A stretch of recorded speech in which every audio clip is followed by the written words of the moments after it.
Radio සායනය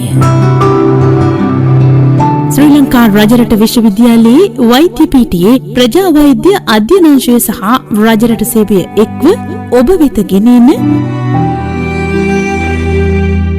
නිරෝගා radio සායනය.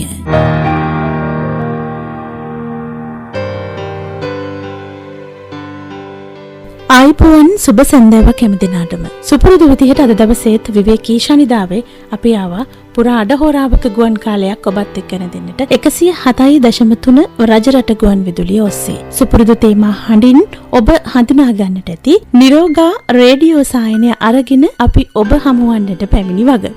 ඉතින් වෙනද වගේම අද දවසේත් අපි කතා බහ ඉදිරියට ගෙනියන්නට රජරට ගුවන් විදුලියට බොහොම ගෞරවයෙන් ආදරයෙන් ආරාධනා කළා ශ්‍රී ලංකා රජරට විශ්වවිද්‍යාලයේ වෛද්‍ය පීඨයේ ප්‍රජා වෛද්‍ය අධ්‍යනාංශයේ කතිකාචාර්ය වෛද්‍ය ජනිත් වර්ණසේකර මහතාට. ආයිබෝවන් ඔබට. ආයිබෝවන් ජානකි. මේ කතා බහ අද දවසේ අපි විශේෂ වූ මාතෘකාවක් ඔස්සේ ඔබට ගෙනෙන්නේ. ඒ නිසා අද මේ කතා බහට ඔබට තොරතුරු ගෙනෙන්නට අපේ මැදිරියට පැමිණියේ ශ්‍රී ලංකා රජරට විශ්වවිද්‍යාලයේ වෛද්‍ය පීඨයේ කායික රෝගාංශයේ ජ්‍යෙෂ්ඨ කතිකාචාර්ය කායික රෝග විශේෂඥ වෛද්‍ය හේමල් සේනානායක මහතා. ආයිබෝවන් ඔබතුමන්ට. ආයිබෝවන්. දයාබර අසන්නනේ රැඳෙන්නට ආරාධනා කරනවා. බොහොම වැදගත් කරුණු කාරණා බොහොමයක් මේ විශේෂ මාතෘකාව ඔස්සේ අපි කතා බහ කරන්නට සූදානම්. අපි ශරීරයේ සියලු අංශයන් වල නිරෝගීතාවය පිළිබඳව වැඩි සැලකිල්ලක් දක්වනවා. දයාබර හිතවතුනි අපි හිතනවා ශරීරයේ ඇතිවන සියලු රෝගී තත්ත්වයන් අපි නිවාරණය කරගත යුතුයි කියලා. ඒ වගේම ඒ නිවාරණය කර ගැනීමේදී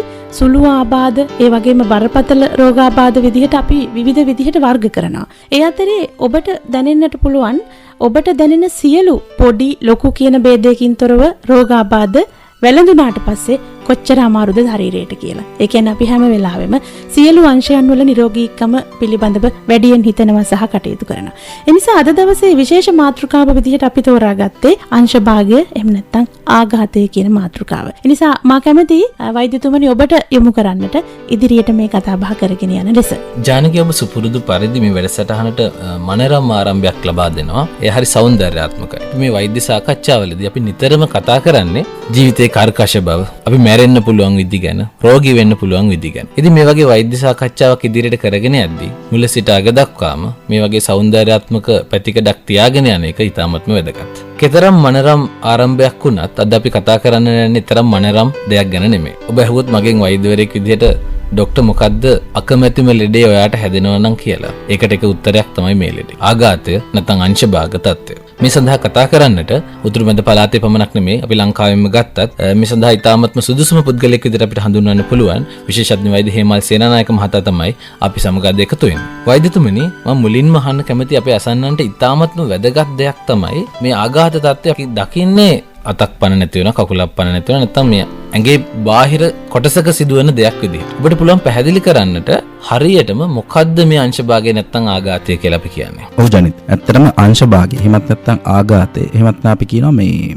ස්ට්‍රෝක් කියලා. බොහොම අපිට සුලභව අහන්න ලැබෙන වචනයක් මේ දවස්වල. සමාජයේ ඉතාම සුලභ රෝග තත්ත්වයක් මේ වෙද්දී. ඒතර අපි හොයාගෙන තියෙනවා මේ සාමාන්‍යයෙන් ශ්‍රී ලාංකිකයින් අතර මෙම රෝගය ශ්‍රී ලාංකිකයින් 100 දෙනෙක් ගත්තාම එක් අයෙකුට වැළඳීමේ ප්‍රවණතාවයක් තියෙනවා කියලා. ඒ අංශභාගය කියන්නේ සරලව කියනවා නම් අපේ මොළයේ ආශ්‍රිතව වැළඳෙන රෝග තත්ත්වය. මෙහිදී සිදුවෙන්නේ අපි දන්නවා අපේ ශරීරයේ සියලුම ක්‍රියාවන් පාලනය වෙන්නේ අපේ මොළයෙන්. ඒතර මේ මොළයේ කාර්යක්ෂම ක්‍රියාකාරීත්වය සඳහා අපේ මොළයට හොඳ රුධිර සැපයීමක්. එහෙම නැත්නම් ලේ ගමනාගමනයක් තියෙනවා. රුධිර නාල පද්ධතියක් මගින්. ඒතර මෙන්න මේ මොළයේ යම් කිසි කොටසක යම් හේතුවක් නිසා මේ රුධිර ගමනාගමනයේ සිදුවන අවහිරතාවයක් මගින් යම් කොටසක ක්‍රියාකාරීත්වය අඩාල වීමක් නිසා ඇතිවන රෝග තත්ත්වය අපි අංශභාග තත්ත්වයක් කියලා හඳුන්වනවා. එතකොට මේ මම දැන් මේ කිව්ව මොළයේ රුධිර ගමනාගමනයේ අවහිර වීම ප්‍රධාන ආකාර දෙකකට ඇති වෙන්න පුළුවන්. මේන් වඩාම සුලභ ආකාරය තමයි මොළයේ යම් කොටසකට ලේ සපේන ලේ නහරයක ලේ කැටියක් හිරවීම නිසා ඇතිවන අංශභාග තත්ත්වය. දෙවන ආකාරය තමයි මොළයේ යම් කිසි කොටසකට ලේ සපේන ලේ නහරයක් පුපුරා යාම නිසා මොළයේ අභ්‍යන්තරයට ලේ වහනය වීම මගින් ඇතිවන අංශභාග තත්ත්වය. මේ දෙකෙන් වඩා සුලභ වෙන්නේ අර මම මුලින් කිව්ව ලේ නහරයක් තුල ලේ කැටියක් හිරවීම නිසා ඇතිවන අංශභාග තත්ත්වය. දයාබර අසන්නනේ ඔබට පැහැදිලි ඇති රුධිර නාලයක් අවහිර වීමක් නැත්නම් රුධිර නාලයක් පුපුරා යෑමක් නිසා මේ මොළය තුළ සිදුවන දෙයක් නිසා තමයි මේ තත්ත්වය ඇති වෙන්න පුළුවන් කියලා. වෛද්‍යතුමනි අපි සාමාන්‍යයෙන් අපි තැනකට යනවා නම් මේ දියුණු වෙන ලෝකේ අපි පුරුදු වෙලා ඉන්නවා අපොයින්ට්මන්ට් එකක් ගන්න. පොඩ්ඩක් පෙර දැනුම් දීමක් කරන්න. අපි කවුරු හරි හම්බෙන්න යනවා නම් අපි ඒ දේ කරනවා. මම ඔබතුමාගෙන් දැනගන්න කැමති මේ ආඝාත තත්ත්වයක් කෙනෙකුට එන්නේ පෙර දැනුම් දීමක් කරලාද? පෙර දැනුම් දීමේ ලක්ෂණ තියෙනවද? ඒ වගේම එහෙම නැත්නම් කොහොමද ආඝාත රෝගියෙකු අපි හඳුනාගන්නේ? විශේෂයෙන්ම අපි කාර්යාලයේදී වෙන්න පුළුවන්, වැඩබිමේදී වෙන්න පුළුවන්, නැත්නම් මගතොටේදී වෙන්න පුළුවන්, නිවසේදී වෙන්න පුළුවන්. කොහොමද අපි හරියටම ආඝාත තත්ත්වයක් හඳුනාගන්නේ? ඒ වගේම ඔබතුමාට පුළුවන් මේ දේ පැහැදිලි කරන්නට පෙර දැනුම් දීම සහ මේ රෝගය ඇතිවීමේ ලක්ෂණ පිළිබඳව. ඔව් ඒක ඉතාම වැදගත් ප්‍රශ්නයක්. දැන් ආඝාතය සමහර රෝග වගේ නෙමෙයි ආඝාතයේදී අපිට පෙර දැනුම් දීමේ ලක්ෂණයක් කියලා හඳුනා ගන්න අපහසුයි. ආඝාතය කියන්නේ ක්ෂණිකව ඇති වෙන තත්ත්වයක්. ක්ෂණිකව මොළේ ලේනහරයක අවහිර වීමක් හෝ ලේනහරයක් පුපුරා යාම නිසා ඇති වෙන තත්ත්වයක්. මෙහිදී පෙර දැනුම් දීමේ ලක්ෂණයක් අපිට බොහෝ විට හඳුනා ගන්න වෙන්නේ නැහැ. මේ ක්ෂණිකව ඇති වෙන තත්ත්වයක්. එතකොට අපිට දැන් මේ වගේ දෙයක් හැදීගෙන එනවා. එහෙම නැත්නම් තව ටිකකින් හැදෙයි වගේ සැක හිතන්න තියෙන අවස්ථාව අඩුයි. මොකද මේ ක්ෂණිකව ඇති වෙන්නේ. ඒතර අපි රෝග ලක්ෂණ මොනවද කියලා සලකලා බැලුවොත් අපිට සුලභවම දකින්න ලැබෙන රෝග ලක්ෂණය තමයි අපි නිතර දෙවිල අහන්න ලැබෙන දේ. ශරීරයේ අංශයක් පණ නැති වෙනවා කියන එක. පැත්තක් පණ නැති වුණා. කට පැත්තට ගියා. ඒ පැත්තේ අත කකුල පණ නැති වුණා. ඒතර මේක ඊටාම සුලභ රෝග ලක්ෂණය. එහෙම නැත්නම් වෙන්න පුළුවන් ශරීරයේ එක අංශයක හිරිවැටීමක්. මේ පැත්ත හිරිවැටලා යනවා. එහෙමත් නැත්නම් කතනේ ඇති වෙන අපහසුතාවය. වචන කතා කරගන්න, වචන උච්චාරණය කරන්න, අවශ්‍ය දේ ප්‍රකාශ කරගන්න වචන කියවෙන්නේ නැති ස්වභාවයක් ඇති වෙන්න පුළුවන්. එහෙමත් නැත්නම් ශරීරයේ ඇති වෙන සමතුලිතතාවයේ යම්කිසි අවිරතාවයක්. ඒ කියන්නේ ශරීරයේ සමතුලිතව පවත්වා ගන්න සමබරව ඇවිදින්න බැරි තත්ත්වයක්. එහෙමත් නැත්නම් අපේ දෘෂ්ටිපතේ එක අංශයක, එක අර්ධයක, එක පැත්තක ක්ෂණිකව ඇති වෙන පෙනීම නැති වීම, ඇස් පෙනීම නැති වීම. මෙන්න මේ රෝග ලක්ෂණ තමයි අපි අංශ භාගයක් ඇති වෙන මොහොතේ යම්කිසි රෝගියෙකුට හත් වෙන්න ලැබෙන සුලභ රෝග ලක්ෂණ. මම හිතන්නේ අපි අසන්නට ඉතාමත් පැහැදිලි ඇති අංශභාග තත්ත්වයක් අපි කොහොමද හරියටම අඳුරගන්නේ කියලා. ඕනෑම රෝගයකට වගේ අංශභාග තත්ත්වයටත් වෛද්‍යතුමනි තියෙන්න ඕනේ යම්කිසි වූ අවදානම් සාධක. ඔබතුමාගෙන් මම ඊළඟට දැනගන්න කැමතියි මොනවද අංශභාග රෝගයකට තිබෙන අවදානම් තත්ත්ව කියලා. ඔව් අංශභාග රෝගී තත්ත්වය ගත්තාම අපිට මේ අවදානම් සාධක ප්‍රධාන වශයෙන් කොටස් දෙකකට බෙදලා වෙන් කරලා දක්වන්න පුළුවන්.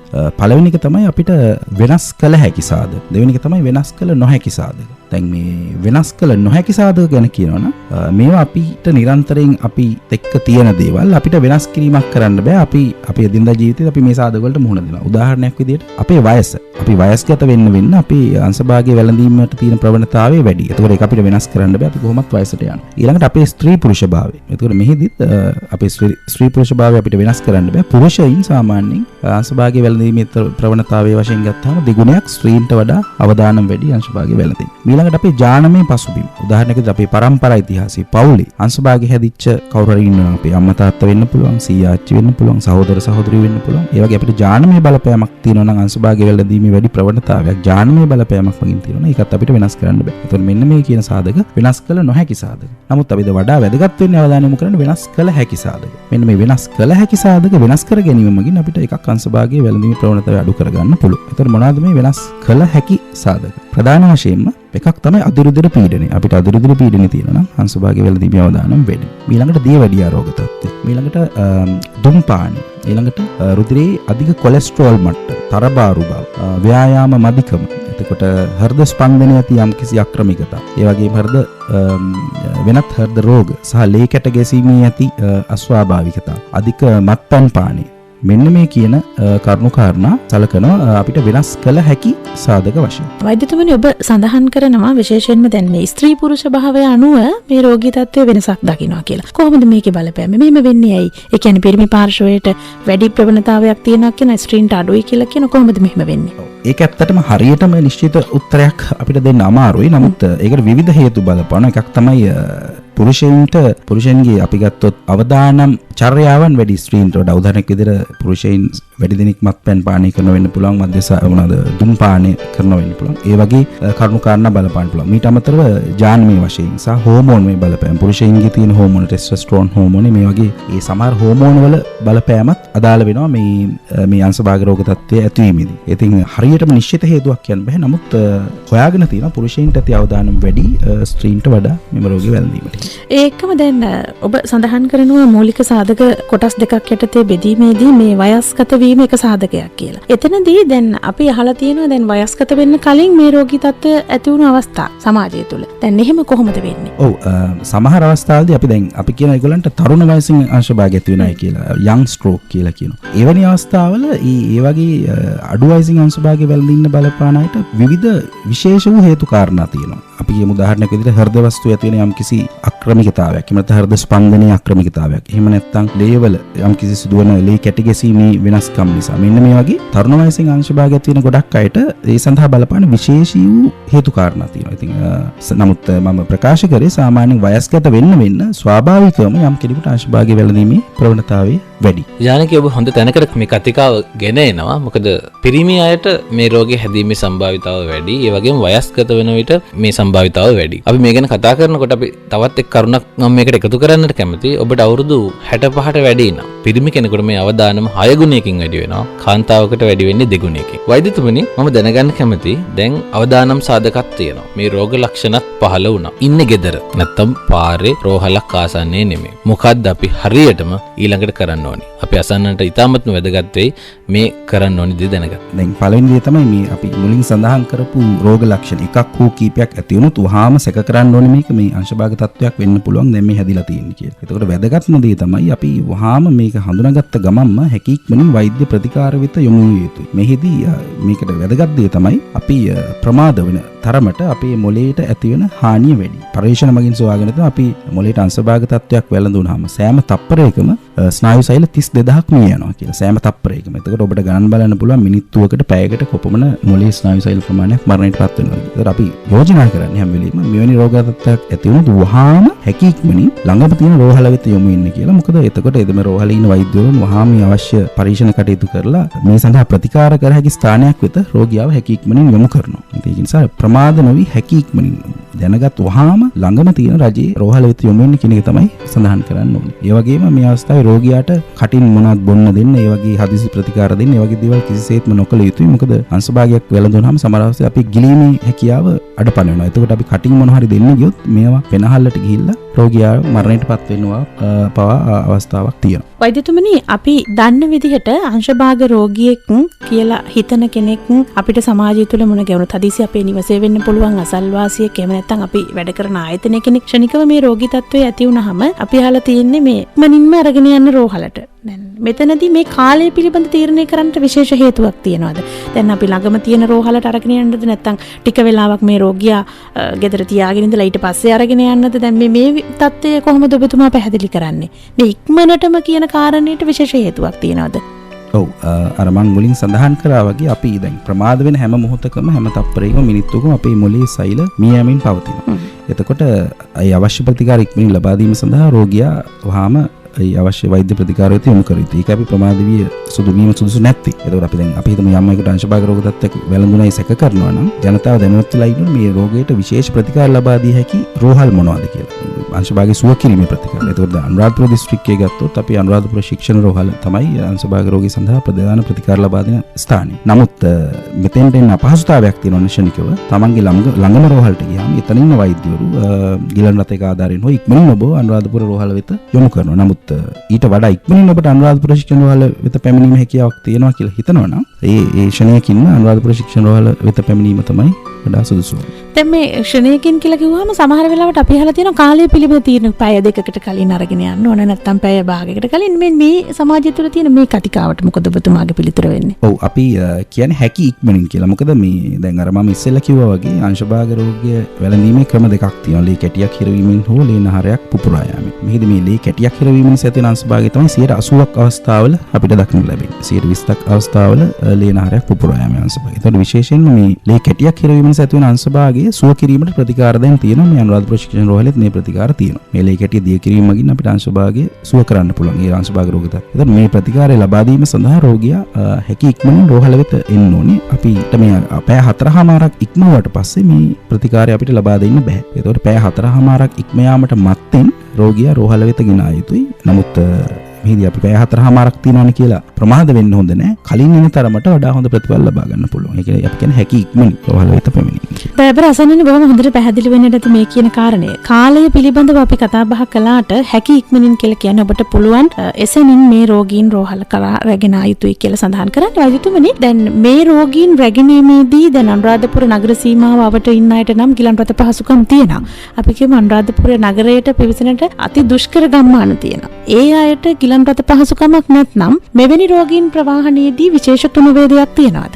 ඔව් දැනට ඇත්තටම රෝහල මගින් මේ සඳහා විශේෂ ක්‍රමවේදයක් සකස් කරලා නැහැ. නමුත් අපි යෝජනා කරන්නේ ඕනෑම රෝහල ඕනෑම ප්‍රදේශකයේ ඊට ආසන්නතම රෝහල වෙත යොමු වුණා නම් ඒ රෝහල් වලට ගිලන්රත පහසුකම් තියෙනවා. ඒකට ඊම රෝහල මගින් අදාළ රෝගියාව රෝහල වෙත ශික්ෂණ රෝහල වෙත යොමු කරනවා. මොකද අනිත් රෝහල් වලට අපි දැනුම් දීලා තියෙනවා අපි මේ වගේ ප්‍රතිකාරයක් ක්‍රියාත්මක කරනවා. ඒ නිසා රෝගියාව හැකියක්මනින් අපිට යොමු කරන්න කියලා. ඔබට ආසන්නම රෝහල වෙත ගියොත් එහි ඉන්න වෛද්‍යවරයා මේ අංශභාගයක් කියලා සැක කරනවා නම් වහාම ඔහු අපිට ගිලන් රථයක ආදායන ඔබ යොමු කරන්න පුළුවන්. දැන් අපි සමහර රෝගවලට අහලා තියෙනවා දැන් හැදුණු ගමන් නිවස තුල රෝහල කරා පැමිණෙන තෙක් කළ යුතු සමහර ප්‍රතිකාර. දැන් මෙවැනි රෝගී තත්වයකදී එවැනි ප්‍රතිකාරයක් ඒ ගෙන අතරවාරයේදී ඒ ශනිකව කරන්නට නිවසියන්ට හැකියාවක් නැද්ද?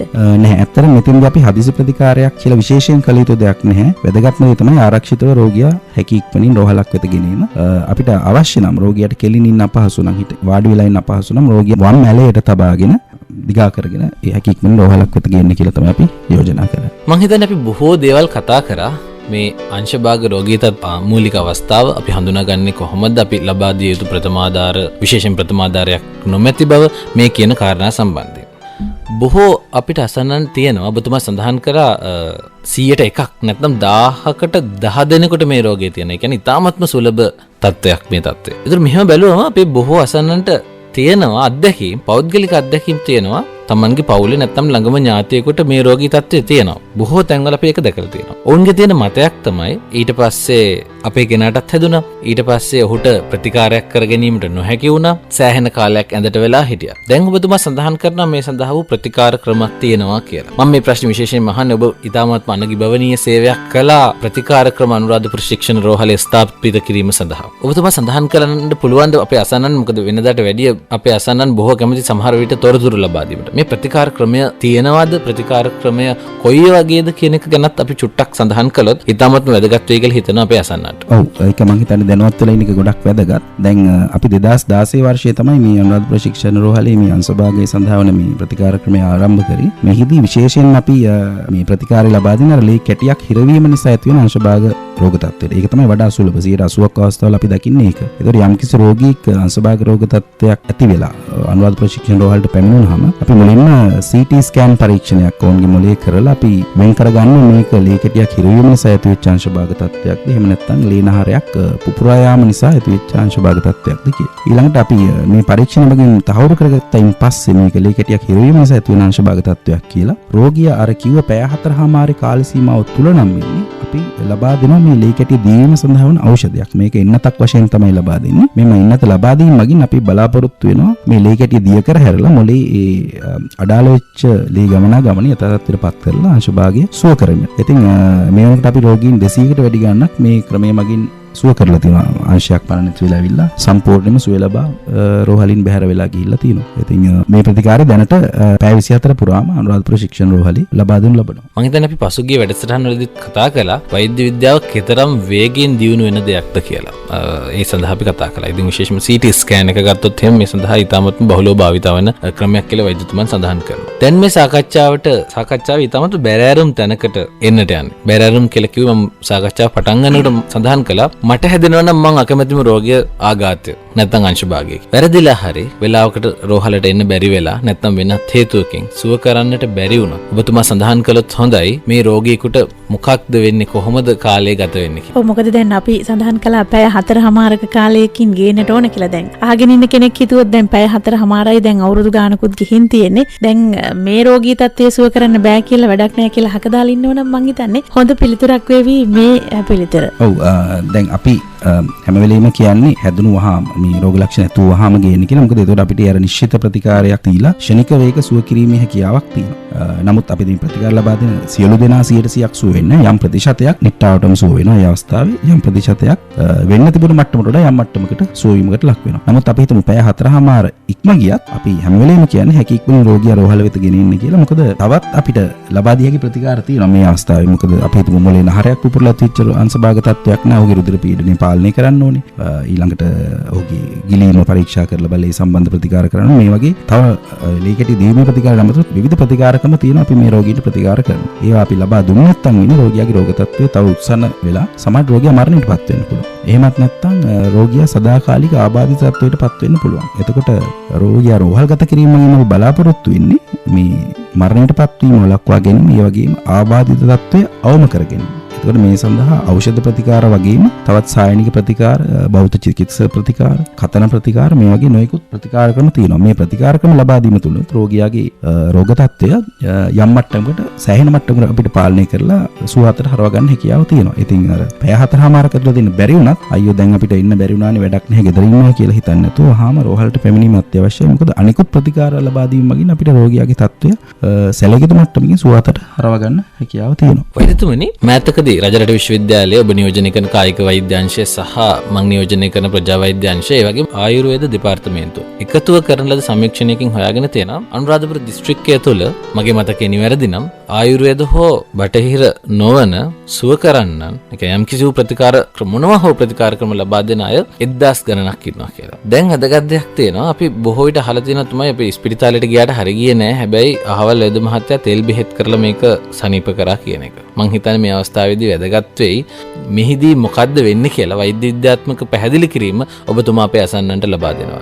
ඔව්, මෙතෙන්දි මම ඇත්තටම අනිත් ප්‍රතිකාරකම ගැන කතා කරන්න බලාපොරොත්තු වෙන්නේ නැහැ. මොකද ඒක මගේ විෂයපතය නොවන නිසා. නමුත් යම් ප්‍රතිශතයක් අංශභාග රෝගී අපි ගත්තොත් සාමාන්‍යයෙන් තදබල ලෙස නොවැළඳුණු නමුත් තරම් දැඩි නොවන අංශභාග රෝග තත්ත්වයන් සමහර අවස්ථාවලදී අපි කිසිම ප්‍රතිකාරයක් ලබා දුන්නත් උන් ස්වාභාවිකව දින කීපයක් එහෙම නැත්නම් සති කීපයක් යද්දී සුවහතට හැරෙනවා. ස්වාභාවිකව මේ මොළේ ඇතිවෙච්ච හානිය යම් මට්ටමකට යථාර්ථයටපත් වීමක් ස්වාභාවිකවම අපේ ශරීරයේ තියෙන යම් කිසි හානියක් වුණාම ඒක නැවත ප්‍රතිසංස්කරණය කරන ක්‍රමවේදයක්. එතකොට කිසියම් ප්‍රතිකාරයක් ලබා නොදුන්නත් සමහර රෝගීන් දින කීපයක් සති කීපයක් යනකොට යථාර්ථයටපත් වීමේ හැකියාවක් තියෙනවා. නමුත් තදබල විදිහට අංශභාග තත්ත්වය ඒ වගේ යථාර්ථයටපත් වෙන්නේ නැහැ. ඉතින් එතකොට මේ අපි බටහිර වෛද්‍ය ක්‍රමයේ අපි හැම වෙලේම යෝජනා කරන්නේ හැකියික්මනින් රෝහලක් වෙත ගෙන්න කියලා. මොකද අපි CT පරීක්ෂණ සහ අනිකුත් විද්‍යා පරීක්ෂණ ඒ වගේ දේවල් කරලා අපි රෝගියාගේ රෝග තත්ත්වය හරියටම මොළේ මේ කොටසේ තමයි අංශභාගය වැළඳුනේ කියලා නිශ්චිතව නිගමනය කරලා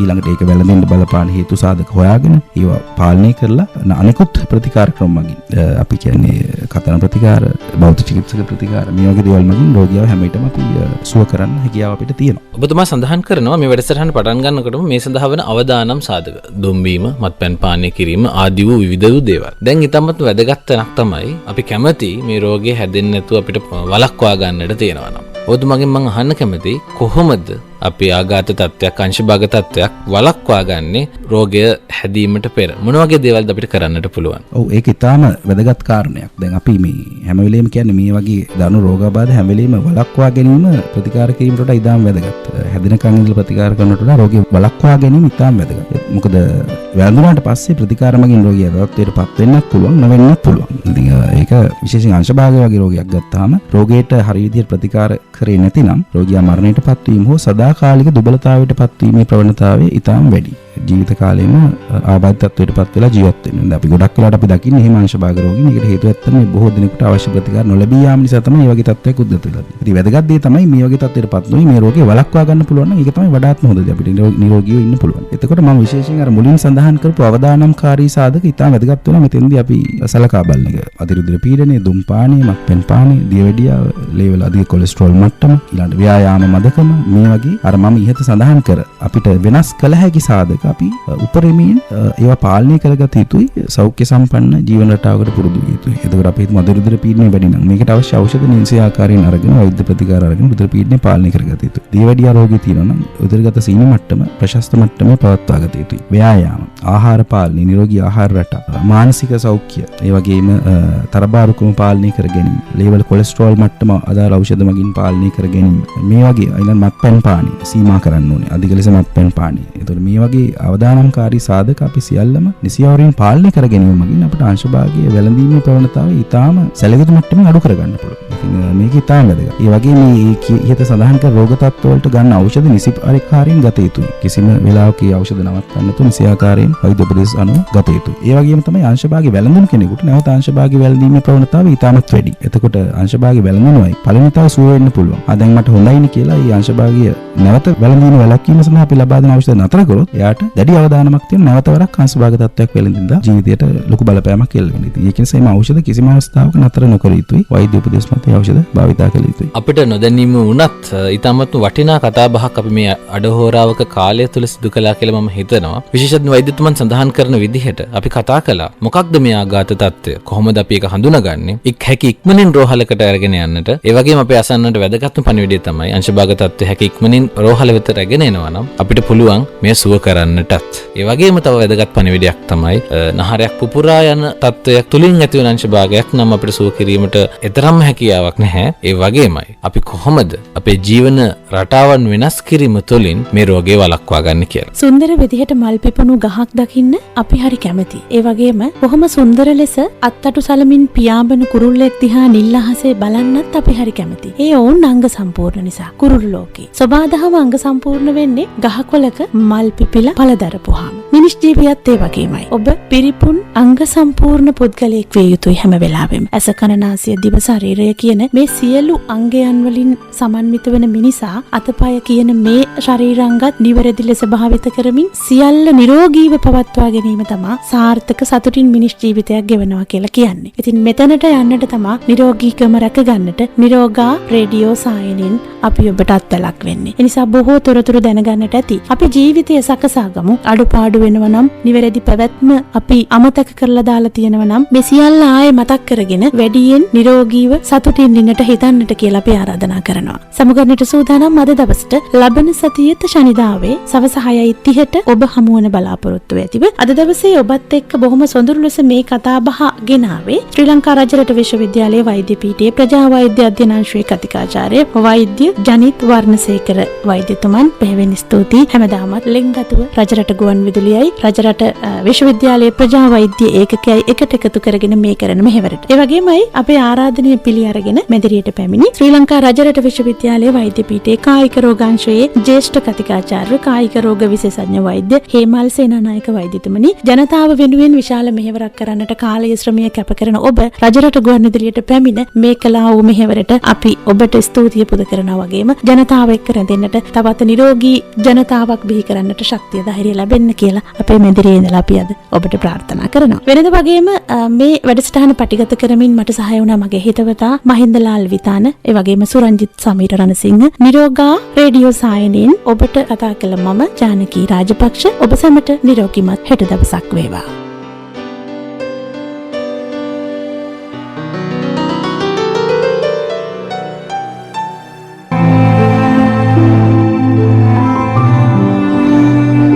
නිරෝගා රේඩියෝ සායනය ශ්‍රී ලංකා රජරට විශ්වවිද්‍යාලයේ වෛද්‍ය පීඨයේ ප්‍රජා වෛද්‍ය අධ්‍යනාංශය සහ රජරට සේවය එක්ව ඔබ වෙත ගෙනෙන නිරෝගා රේඩියෝ සායනය. සෑම සෙනසුරාදාවකම පසරු 6:30 සිට 7 දක්වා. ජීවිතය ජීවත් වීම උදෙසා රේඩියෝ සායනය. නිරෝගා